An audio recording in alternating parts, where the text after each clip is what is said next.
All right, Tim Bratz, welcome to the Leadway podcast. How's it going? Good, Chris. Appreciate you having me, bud. Absolutely. I'm pumped to get you on. I was diving into you and Mark's podcast, the I'm Rich Now What podcast. So, after the listeners are done listening to this, highly recommend going listening to that. Just some really, really good information, different ways of looking at wealth, but that can be after this podcast. So, Tim, I was just in your town this weekend down in Charleston, got to take a look around. But I want to dive into your story. So, you're a real estate investor, but, for those who haven't heard your name, who is Tim Bratz and what do you do? Yeah, man. I'm known for being a multifamily real estate investor. I started out in college. Everybody's making money, '03 to '07, and so I decided, hey, I want to get involved in real estate. So I get involved in real estate in 2007. I'm from Cleveland, Ohio originally, but I moved out to New York City. Got involved in real estate because I thought by becoming a broker, I thought that's what like the process was in order to get involved in real estate, and brokered some commercial type properties and just realized there's a lot more money in owning real estate than there is in brokering it. I saw how much some of these commercial real estate owners were making, and I was like, I want to be on that side of the coin. Mhm. So I that's when I moved down to Charleston, South Carolina, and like took all the courses, started listening to all the podcasts, or it was like reading blog posts back then, and a Was little bit Bigger different. Pockets was Bigger Pockets back around then? Yeah, it was around a little bit. Okay. Um, but it was a lot of like uh just kind of random people's like blog posts and video blogs and things like that at the time. And the rich dad, poor dad education was all Hmm. over the place. And they were all these big touring seminars were going around and spent money that I didn't have in order to try to get educated on this stuff. And then jumped in real estate in like '08. And the whole market just like collapsed as soon as I showed up to the party. And Oh man. everybody's running from real estate saying, don't do real estate. All these people are going bankrupt because of real estate. And yet I'm watching these prices just come down. And I'm like, you can't lose on a house that's already rented for, $600 a month if I'm buying it for 20 grand, And Hmm. so I started collecting a couple of properties and flipping some single family and buying a small single family portfolio and had about 10 doors by the time I was 25 years old. And I wasn't rich, but I was technically financially free. And I was like, despite what the headlines say, there must be something to real estate that's more curated based on the business plan, right? And so I realized, maybe they just had a bad business model or bad things that they did. And I tried studying previous people who won and previous people who lost in that Hmm. in that previous market. And I just kept my head down, man, and I started doing more and more deals. And when nobody's doing any real estate deals and you are doing real estate deals, people are like, what's going on? They start asking questions, and then you can start raising some private money. And I did more and more deals. And so um, I got engaged to my wife, who's from Cleveland, Ohio, and so I moved back to Cleveland in 2012, and had a couple of private money guys who reached out to me and said, "Hey, man, because we started this other business to be able to invest in real estate, and we want to put some money with you." And so it was only Hmm. a few $100,000, but I was able to then trade that up, show some performance. They invested more money, ended up being about $1 million over the course of the next couple of years, and I turned that into 140 apartments, Oh rental wow. units, and so like that was a big deal. And that partnership kind of like the went away. They had different ideas from the ideas that I had. We decided to liquidate everything in like 2015, I want to say, Hmm. and go our own direction. So that allowed me, although it was like a big reset, it allowed me to kind of spread my wings, if you will, and create a lot new opportunity for me. I met Mark Evans around that time, and he's instilling a lot of good ideas and insights and confidence and resources and opportunities for me, and turned it into I thought I needed transactional money, created a turnkey flipping business where we turned about 100 houses a year doing that, and then started doing some real estate stuff again, like sponsoring loans and for some other guys that I knew that were out of state. And so I sat back a few years later and just realized I had a few hundred doors, like a small percentage, like 20-25% Hmm. of about 400 doors down in Georgia with an operating partner of mine. And then I'm looking at my transactional business and I'm like, dude, I'm 90% of my wealth is from holding these apartments, and it's only about 10% of my time. I was like, can you imagine if I pivoted my active business to just buying apartment buildings and what that could look like. And so Mhm. burned the ships, man, in 2017 from doing anything outside of multifamily and commercial real estate and went all in on buying apartments. And dude, in 2017, we picked up about another 300 doors, I want to say. In 2018, bought over 1,000 doors. 2019, about 2,000 doors. Wow. 2020, I bought another thousand ish. 21 bought another thousand ish. So So it was like, dude, it was just started like compounding like yeah. crazy. And so it got up to about 5,000 doors in my portfolio at any given time. Because some of those were transacting. I was selling some stuff, buying some stuff. And I probably bought and sold around or owned about 7,000 apartments at this time. Mhm. My current portfolio is right around 3,000 doors today. And that's awesome, right? I love having the portfolio. That's great. But really, what's great is like the opportunities that it's created where we've developed a property management software now. And that gets really exciting because that has huge enterprise value without the debt, without having to a lot of the headaches that owning rental real estate can have. And but yet it complements what I'm currently doing, right? It's only one Yeah. degree away. So I can stay in my lane, use my influence in multifamily, be able to promote this software, help a lot of operators in a big way on that front, and do both. And so that's where I am right now. I did Yeah. coaching for about a decade. I actually winded that down beginning part of this year, so I don't coach anymore. Just kind of focused on my businesses. I had a media company and sold that, and I'm just really my only two companies are my holding business and my software. So Yeah. that's what we're focused on now. Yeah, that's a long ride and a great overview, I mean, of the journey. But I mean, kind of something I want to pick out of different moments of that is kind of the mindset changes. Because when you said you moved down to Charleston, you had a couple doors by the time you were 25, and then it was like the next level of the buying and the holding and the flipping. Going from that to then buying apartment complexes, what are some of those different mindset shifts that you had to overcome? Was it kind of a limited mindset to where you're only around certain people doing these certain things? Were you meeting new people? Like, what kind of pushed you to go to that next level each time? Yeah, I think I've always had a level of like confidence in being able to do stuff, right? There's always questioning and those kinds of things that happen, but I've always had that mindset of like, dude, if it's not me, then who, right? If like I can absolutely do this because I met people in real estate who weren't that smart, man, and I'm like, if this guy's making money, I'm gonna get rich doing this stuff, right? Because I know I'm smarter than this guy, and he's 20 years ahead of me, and like I know I could do what he's doing, and so like you start meeting these people, which is awesome, and I'm not overly confident. I'm not trying to build myself up. All I'm saying is like real estate is an equalizer of dummies. Like literally anybody could do that. And if you can just find deals, if you can source capital and you can operate, right? And just within the realm of being a normal, decent human being and having common sense, Mhm. dude, you can totally do real estate and you can do real estate really, really well. And so when I got started, everything that you see on TV is transactional type stuff. So it's like Yep. flipping houses and things. And so I did some of that. And then I wanted to own long-term real estate. I realized like I've always been big into sacrificing short-term like money and You're opportunities in focused order on for the to have long, yes, the in order long to have play. long-term.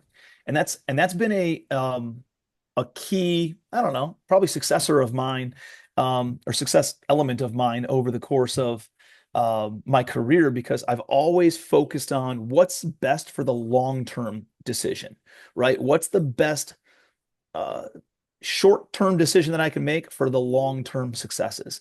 And I think a lot of people have been messing this up recently where they're making bad long-term decisions, right? Permanent decisions based on short-term circumstances, temporary circumstances. Hmm. And I see that a lot right now because there's been some turbulent times in real estate over the past few years. Yeah. And people get shaken out and they're focused on today as opposed to like what's the best thing for the next 10 years of my career. Yeah. Usually it's dude staying in your lane. It once you find a great vehicle and just keeping your head down because everybody else gets wiped out and you're the only one standing when the dust settles. Yeah, so give us some examples of that because I feel like I have an idea of what you're talking about, like, whether it's jumping into multifamily, but like specifically on that, what are some of those decisions in the past years that has been affecting that? Because I know a lot of everybody gets into the real estate because they hear of, passive income. And as we know, real estate is anything but passive. And I feel like a lot of people jumped in because of that. But I want to hear your perspective on that, why, so many people are getting hit really hard right now. Well, there's been a lot of external circumstances, right, that have very much affected the market, right? Like, uh, if you take a look at how an apartment building is valued, an building is valued based on the income approach, right? The income approach is the same way that you value a business. What's the income minus the expenses equals a net operating income, and then there's a multiple on that NOI, and we call it a cap rate in real estate, right? And typically that multiple is around 15x, right, at a 6% cap rate approximately. And so that's how a property is valued. If the income goes down, or the expenses go up, or the multiple changes, those are all variables that impact the valuation of a property. And so what you've seen over the past 4 years is oversupply of apartments. Mhm. And if you go to like, dude, I was in Nashville, Tennessee, and earlier part of this year, they're giving away 3 months free rent across every Wow. single apartment complex, right? Like literally everywhere is like 2 months free rent plus a TV plus last month free. And so it's like, uh, it's it's wild because of how much oversupply there was. When there's that much oversupply and not enough demand, rents stay flat or potentially even go down, right? Mhm. Like we're seeing with all the free rent and stuff. When you blend it all out, their income's actually down. So if income is flat or down over the past 4 years, and then what's happened with property taxes, everything's got reassessed. The average reassessment across the country since 2020 has gone up by 26% on property taxes, right? Which is not normal. Usually you would expect that to be reassessed every 5 years or so and only a couple of points, Mhm. right? Insurance has gone up depending on where you own property. The average insurance has gone up over 50% in like the Midwest where there's no major storms or anything. And it's doubled, tripled, or even quadrupled in the Gulf Coast and Florida and some of these other areas that see more storms. So you got taxes, insurance, utilities are up by over 40%. Labor costs are up by over 30%. Material costs are up by over 45%, something like that. And there's still, issues with supply chain type things on certain stuff.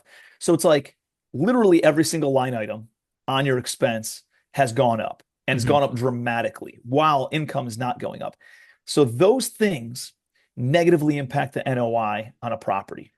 But not only that, if you took all those things, let's say miraculously you were able to maintain decent rents and you were able to attack some of the line item expenses and keep those down. So even if you took the difference in interest rates from 2022, right, to today, interest rates have skyrocketed up. And so that ruins and adjusts the multiple in a massive way. And so even if your NOI was the same and you had a $10 million building in 2021 or 2022, based on today's interest rates, that building's at $7.5 million. Now, when you start adding in the decrease in income and the rise in expenses, a lot of these properties are completely underwater, and so you're seeing a lot of people just fire sale, right? And they're Mhm. getting out of these deals and getting rid of it. All the investor equity is getting wiped, and you've seen it from big influencers on Bigger Pockets and big Yep. influencers on social media, and you've seen it over and over and over again. They're all getting highlighted by the real deal and all this stuff. And the reality is, if they had time on their side, right? If they could hold for another 5 years, guess what? I just got my insurance readjusted. Our insurance rates are starting to come down, right? We appealed our property taxes and got those down about 20% over the past um, couple of years of appealing property taxes. We just got insurance down by about 40% on our portfolio, not because of just, I mean, insurance terms in general are coming down a little bit, but we also put a master policy in Mhm. place and we're attacking these things um, systematically in order to make sure that we can control what we can control, right? And so we've gotten insurance back down by 40%. We're doing things to reduce our electric and water bills. I installed a valve on one of my apartment complexes, dropped our water bill by 24%. Dude, Wow. all it does is it takes the air out of the water line before it goes through the water meter. And so that way you're not paying for air bubbles in your water bill. Interesting. And doing that reduces the water bill by 24%. Right. Then we put low flow fixtures in all of our apartments, which drops the water bill by about another 20% ish. Right. So you're doing these things where we're actually ahead of what the rise in utilities was. Um, we and what I would say is, despite all these headwinds, despite all the arrows we've taken on, what's evaporated more value in the multifamily realm than all those other things combined has been bad property management, right? It's just been crappy operations, crappy third-party management with bad data, with delayed data. It's like incorrect data with bad communications, bad systems, bad processes, bad KPIs, bad metrics, bad reporting. All those things have evaporated. If you had good reporting and you could make timely decisions, you would totally change your circumstance when it comes to owning rental real estate. And so that's why our property management software has a massive wait list and has so much demand right now, is because it does those things. It optimizes operations and empowers people to bring management in-house. And so we really, really focus on how do we increase income at your property? How do we decrease expenses at your property? And we're prompting these operators and these owners and these management companies to attack the items that are actually within your control, right? So that way you're not just a victim of circumstances and external factors. You are actually proactively optimizing the operations at your property. Yeah, I love that breakdown there because, the big headlines are, a lot of people got crushed recently. They bought too high, they didn't manage correctly, and from what I understand, it was the short-term debt that they had to repay, because if they were able to hold it for, another 5 to 10 years, they probably would have made their money. But it was all the short-term debt that eventually crushed them. They were looking to exit, and it just didn't pan out that way. So, you know, But when you put a looking, timeline on it and your back's against the wall and you're 4.5 years in and your debt is gonna reset, dude, yeah. you're guess what? And you don't have another exit strategy, you're in a tight spot, right? Like the one dude from Bigger Pockets, like he lost $15 million. The reality is if he could have raised more money and paid down the principal balance and got um bought another 5 years or 7 years of term, eventually he would have gotten to a point where rents would have bumped up, right? Because now rents are starting to go back up because builders have been pencils down for the past 3 years, 4 years since Mhm. rates started skyrocketing. And builders get loans based on short-term rates, not based on the 10-year treasury, right? And so they didn't know uh, what it would look like. All the oversupply came from developers buying land and developing stuff in 2020, 2021, 2022, and it takes 3 years for all of that to then get delivered, right? And so we've had all this oversupply for the past few years when all these other external factors have happened. But today, now we're 4 million housing units short, and we need another million a year, and nobody's building any units. And so there's this massive um, growth trajectory that you're going to see in rental real estate over the course of the next several years. And so if some of these guys would have just held on to the properties, let that rent bump start coming and compounding year over year for the next 5 years, 7 years, and then attack each one of the line items on the expenses and start paying down some principal balance on their fixed interest rate loan, Mhm. dude, you would have been fine. Time heals all wounds in this industry. Where people get jammed up is that they make bad long-term decisions, permanent decisions based on short-term temporary circumstances, and they don't give themselves enough time. So when you get into real estate, like you got to get into get fixed rates so it's predictable. You don't want these variables and unknowns out there, Mhm. and get loans that have enough time, right? If you would have bought in 2006 at the peak of the last market, in 5 years, if you only had a 5-year term, 2011 was the bottom of the market. But if you had a 10-year term, you got to 2016, dude, you would have ridden out the storm and values were higher than they were in 2006. So like I just keep on thinking back to that. If people would have more time and they'd give themselves more time and they thought on a longer timeline, dude, they would have a lot better circumstance and situation in their business. And it's interesting to hear you say that because that was something whenever I was getting in, because I started learning about real estate in maybe 2022. That was the big thing. It's like, hey, time heals all wounds, buy and hold. If you hold it for this long, you're going to be fine. And it's funny to see how all of that kind of came back to where I don't hear anybody talking about that right now. But with everything that's happened in these past couple years with the high interest rates and the, apartments and all these syndications that fell out, is that going to be a big wave of opportunity for the good operators and, investors who, had their property management, had everything together in these last couple years? Yeah, well, here's what I can tell you. It's not just like guess what? We have our shit together, man. Like we're very tight operators. The Hmm. issue is we had third party management that wasn't, right? Or we had joint venture partners that weren't, and they started fumbling balls somewhere else in their portfolio, and then completely neglected projects where we were partners and they were supposed to be being boots on the ground, right?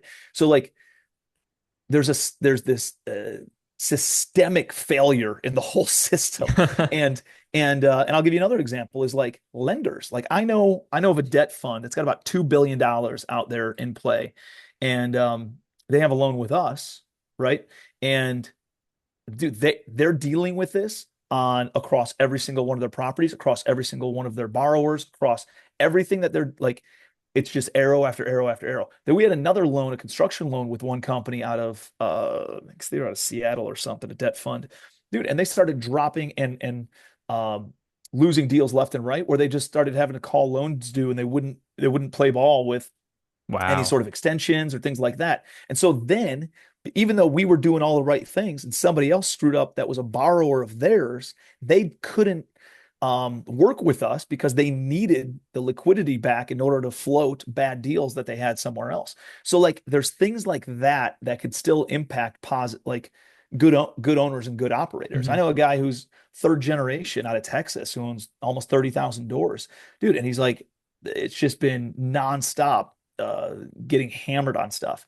I know a guy who's a C-level executive at a publicly traded real estate investment firm who's like on his phone all the time just for the past 4 years because it's been nonstop headaches. And dude, and they have floors of analysts in New York City, like looking and Yeah. underwriting deals before they ever do them, you know? Wow. So like guys like us who don't even have that, it's I see some level of arrogance of some people who just like do small deals and they're like, well, if you did this, you did that, like dude, it's literally impacting everybody across the entire country. So Hmm. I think that's a really important thing to understand.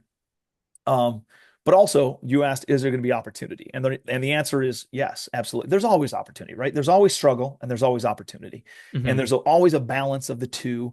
And some market indicators and influences can impact it a little bit, but the reality is there's always opportunity and there's always struggle. And right now, one of the great opportunities, what I'm seeing is a lot of deals that are transacting. It's kind of like a barbell. It's stuff that's A class, uh, primary markets, great occupancy, built the past 10 years or 15 years or newer, like really, really, really nice product that moves, easy to rent, easy to fill, as long as it wasn't overdeveloped in like, Nashville or something like that. Hmm. And then the other side of the barbell, which is like not war zone areas, but war zone type properties, just like completely distressed deals. But people can go and scoop them up for like pennies on the dollar. So like you're buying it for 10,000 a door, 15,000 a door, 20,000 a door, but it's like completely vacant or 10% occupancy. And you can go in there and your basis is so low that you can go and put $20,000 a door in, renovate these apartments, get them back online, be all in for, I don't know, withholding costs, 40, $50,000 a door. And guess what, man? You can't and probably never will be able to build. Like you can't build something for 50,000 a door. In order to build an Hmm. apartment building today, it's 150 to $200,000 a door. So guess what? If you can buy and collect units at sub $100,000 a door, there's no chance anybody will ever be able to build at that price point ever again, right? Just prices are Hmm. too high across labor, material, land, everything, carrying costs, all of it. And so, if you can go and collect properties like that, dude, and guess what? Over 50% of the country needs affordable housing, right? And so Hmm. now you've got 50, 60% of the housing of the total population that can only afford a finite amount of supply. There's going to be a huge opportunity there over the course of the next several years. So I know a lot of the guys who own stuff in the middle, and guess what? I'm one of them. I'd love to transact. I'd love to sell. It's just not moving because it's kind of like B class or C plus class properties in secondary kind of markets. But the reality is our cost basis is sub $70,000 a door across all of our properties. And I know it's going to absolutely crush over the next few years. And Hmm. so I'm motivated to sell just because I have my software and I want to go and focus on that. But if it doesn't sell, I'm not beat up about it because I'll just ride it out, man. The issue that people have is they sell and they cement losses today. You can't, now you got to go and find another way to make money back versus if you don't sell and you ride it out and you have a tough conversation with your investors of like, dude, yeah, no worries, Chris, I can sell right now, but I can get you 10% of your money back, 10 cents on Hmm. the dollar. You want that? Or we ride this thing out for another 3, 4, 5 years, and maybe I can get you 50 or 100 or 150% of your money back, Um, I don't know. I think that's usually a better conversation to have, unless you have other opportunity costs. Yeah, and that's an interesting thing because, like, I mean, even in what I was doing, it's like we had to cut our losses, or else it was just going to keep crushing us every single month. And those are the tough conversations you have to have with investors. It's like I've had it, and early on in my journey, so I've learned a lot of really tough lessons early on. So I get that for sure.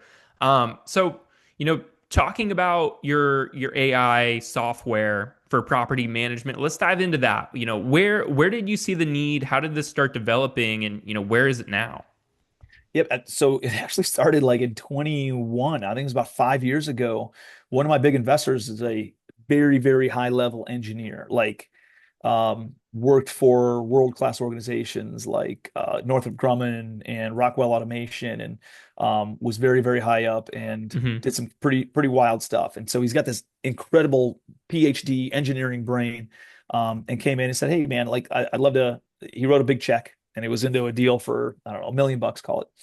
And he's like, "I want to jump on the asset management calls." And he'd jump on these asset management calls, and every single week we'd be talking through information from the CRM with information from Monday.com, which is workflow management, with Hmm. information from AppFolio, which is our property management, with information from um, Google Drive and Excel spreadsheets, and then there's stuff written on a whiteboard, and there's things in a notebook, and people pulling up their personal Gmail, email interactions, and cell phone interactions with tenants. And it's like, and we had all the softwares, right? We had all these things, but none of them communicate with each other. Hmm. And he's like, dude, you guys spend uh literally 25 minutes of a 30-minute asset management call just getting everybody on the same page. He's like, "Oh, you got to find a better software that puts everything in one place." And I was like, it doesn't exist, right? I've used all the softwares. I've used AppFolio, Entrata, Yardi, RealPage, Rent Manager, Buildium. I don't even know whatever the other ones are, right? We've Yep. used them all through third-party management, and we've tried a few of them internally, and we've looked at all of them to use internally. And dude, none of them are great. They're all built on like these dinosaur platforms that are just really old, antiquated, and so that was the original idea. The original idea was like, let's take a CRM with workflow management, integrate it with property management. We had QuickBooks because Folio doesn't keep the ownership financials also, right? So like, let's just put it all in one place, right? The investor management, the short-term rental management, the all the communication side of things, and we had it all in one place. And then we utilized a lot of automations, right? Just through our standard operating procedures and things that we do to make it done automatically. So that way there's less human error, less human interaction on it. And then, dude, and that was 2021, 2022, 2023. And then, dude, the AI stuff just started blowing up, Oh right? And yeah. started going bananas. And so we've layered in AI agents now, and all sorts of automations on that side of things where it's just it's night and day. It's not even close. Nobody else holds a candle to what our software can do. And I'll give you a couple examples. Like, um, I mean, it does some sizzle stuff, right? Like one Yeah. of the things is as simple as we have payment processing with accounting with the property management software that links directly to the bank accounts and all that stuff. Where, dude, instead of you waiting until the 15th of September to get October or to get August financials, right? You're waiting 45 days and you're trying to run your business with 45-day antiquated information. It's like, dude, how is it not possible to have real-time reconciled financials? Like, it's Right. because nobody's got the banking with the payment processing, with the property management, with everything all in one place until us, right? And so we can literally press a button and have real-time reconciled financials in anytime you need them, right? We can like there's simple things like calculating economic occupancy. Hmm. Most programs calculate physical occupancy and then they tell you what the delinquency is. And then you can calculate economic occupancy. Well, dude, it's a lot more than that, right? How many tenants are on notice to vacate? How many tenants are on notice are being evicted right now? Based on your how many rental applications do you have in? How many of those are approved? How many have deposits, have leases signed? Are those tenants moving in, replacing vacant units, paying tenants, or non-paying tenants, right? Based on your marketing efforts and historical averages this month of the year, and how many inquiries are coming in into wanting to see units, what is the typical conversion rate of those individuals? So that way you can really truly calculate an outlook of 30, 60, 90 days of the trending occupancy of a Hmm. real economic occupancy. Dude, and nobody calculates that except for us, right? Interesting. And dude, these are two very small, like, I mean, they're big impact things out of hundreds that we have in our software, hundreds. And so it's really, really cool to see what it's done.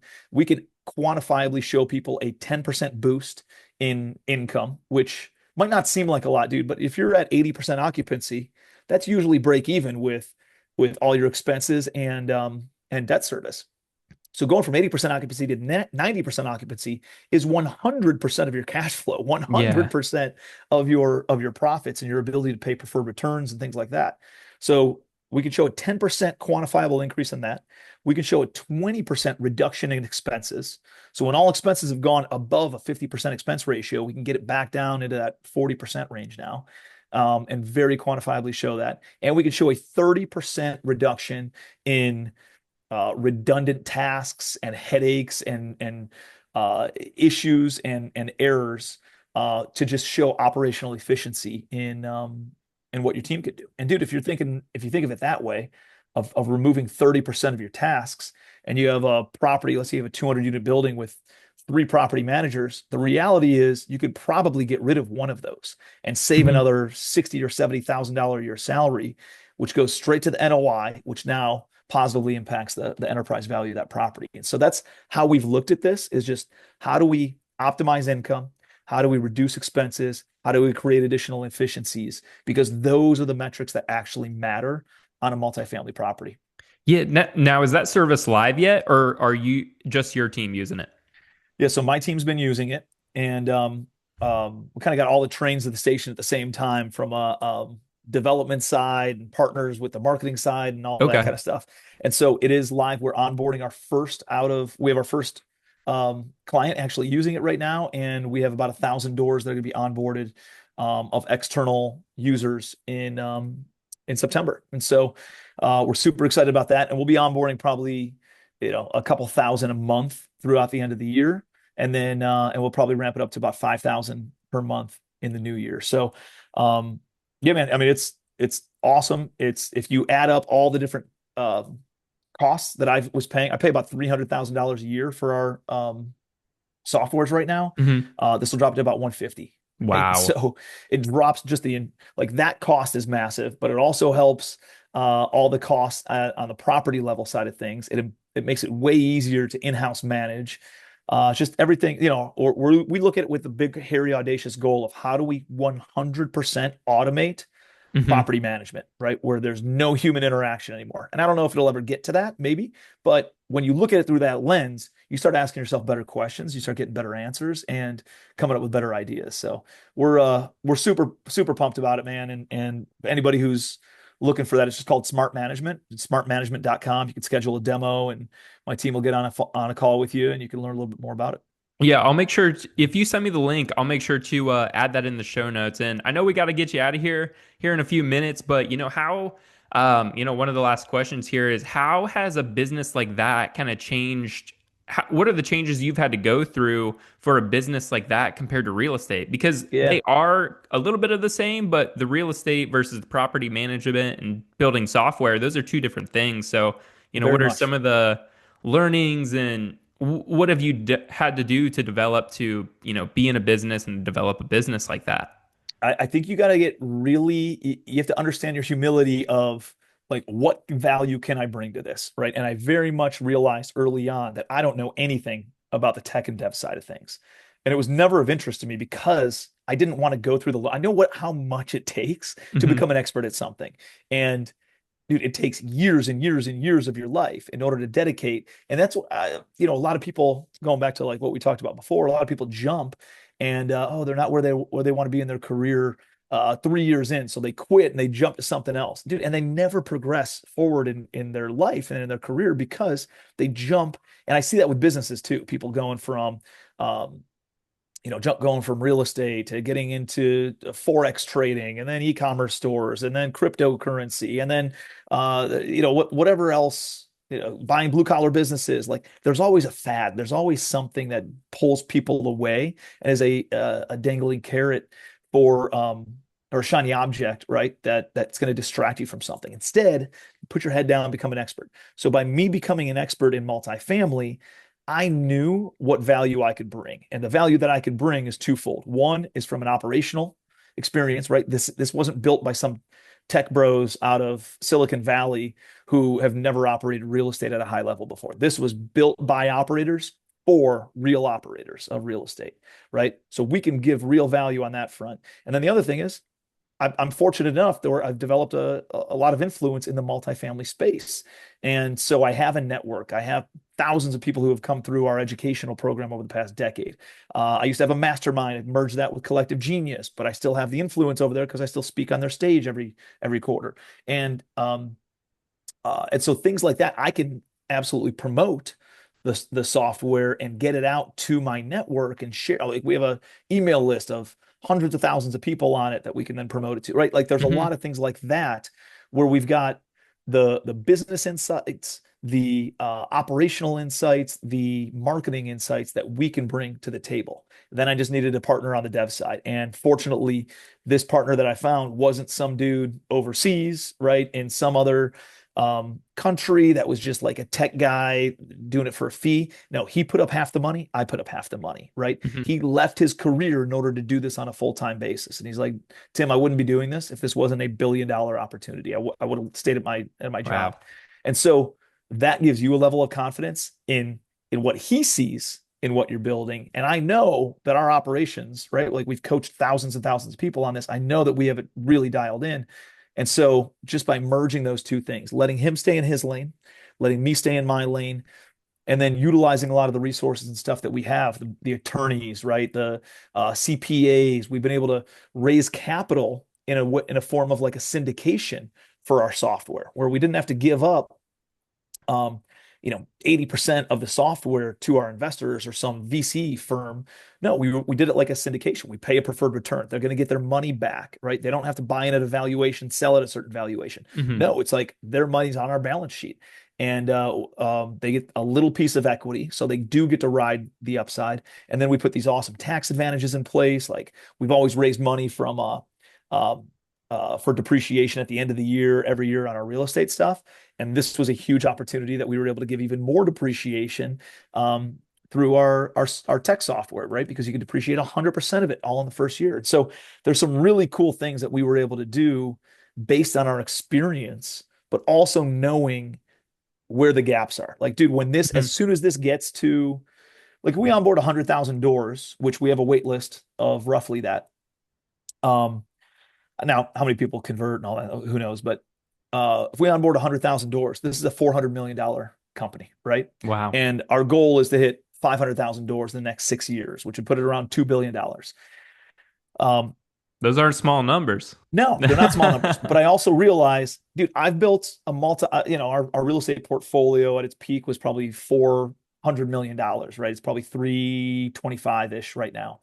So I built a 9-figure business, but I've never built a 10-figure business. And I'm very aware that I'm not going to be the guy that's the CEO of this tech company probably in 12 to 18 months from now, right? And I'm Mhm. okay with that. I'm okay being an owner and board of director and hiring somebody for 700, $800,000 a year to take this thing and just run with it and build what we want to build with it. And I think earlier in my career, I would be like, no, I'm going to do it all myself. And I think I've I've matured enough where I know where I can bring value and I know where I can't bring value.